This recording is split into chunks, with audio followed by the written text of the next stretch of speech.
Messi. আমি দুঃখিত যে হয়তো আমাদের বাজেট এই লেভেল ছিল না যে ছাত্রছাত্রীদের জন্য কোনো নাস্তার আমরা ব্যবস্থা করব।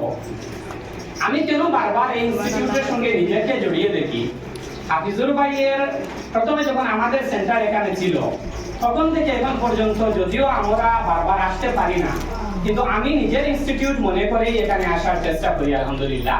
হাফিজুর ভাই যখন আমাকে বলেছেন যে স্যার এখানে আসাম ইউনিভার্সিটি থেকে আমাদের এইচওডি স্যার এবং তার সাথে সাথে আরো একজন লেকচারার স্যার এখানে আসতেছেন, আপনাকেও আসতে হবে, তো আমি সঙ্গে সঙ্গে প্রায় 4 ঘন্টা একটি ক্লাস করিয়েছি 9-10 এর সাথে। তারপর পুনরায় আমি 1 ঘন্টার মতো ওয়েট করে আমি ভাবলাম যে ইনভাইটেড গেস্টরা আসার পূর্বে যদি আমি চলে যাই সবাই তো স্যারের মনে দুঃখ লাগবে যে স্যার একটু ওয়েট করতে পারেন নাই। জীবনে আমি দেখেন স্যাক্রিফাইস বহুত ইম্পর্টেন্ট একটা জিনিস। আমরা যদি অন্যের জন্য নিজের জীবনের কিছু মূল্যবান সময় আমরা যদি দেওয়া জানি, একদিন এমন আসবে ইনশাআল্লাহ আমাদের জীবনের জন্য, আমাদের উন্নতির জন্য দেখবেন হাজার হাজার মানুষ আমাদের জন্য স্যাক্রিফাইস করতে প্রস্তুত। কথা বুঝেছে? তো আমি আমার বক্তব্য তো এমনিতেই প্রায় আমি বলে থাকি, খুব ভালো কোনো বক্তা নই। আর অলরেডি স্যার দ্বারা যখন ছিলেন আমি প্রায় কিছু কথা বলেছি। দুই একটি কথা আমি জাস্ট যেহেতু স্যার এবং ওনারা আমাকে বলেছেন যে আমি দুই একটি কথা আপনাদের সম্মুখে বলার চেষ্টা করব।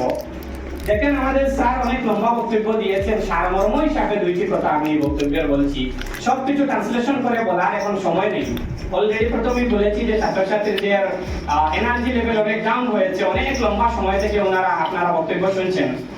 একটি কথা আমি বলবো, স্যার বলেছেন যে আমাদের জীবনে প্রপার ডিটারমিনেশন অর্থাৎ প্রপার যদি কোনো গোল বা লক্ষ্য আমাদের জীবনে থাকে তাহলে আমরা গরম লাগছে না ঠান্ডা লাগছে এটির উপর আমরা কিন্তু বেশি ফোকাস করতে পারি না। কথা বুঝেছে?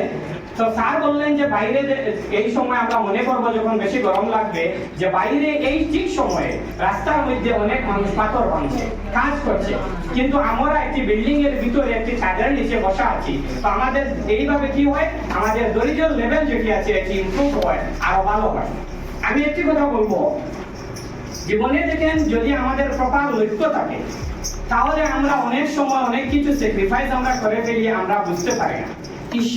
ঈশ্বরের উপর আমাদের কঠোর বিশ্বাস এবং আমাদের লক্ষ্যে পৌঁছানোর জন্য যে আমাদের যে ডিটারমিনেশন, আমাদের যে ইন্সপিরেশন আছে, আমাদের যে মনোবল অনুপ্রেরণা আছে, এটি যদি আমরা প্রপার লোকেশনে রাখতে পারি, একদিন এমন আসবে ইনশাআল্লাহ দেখবেন আপনারা মেহনতের কারণে আপনারা এমন পজিশনে গিয়ে পৌঁছবেন যে আপনারা নিজেও বলতে পারবেন।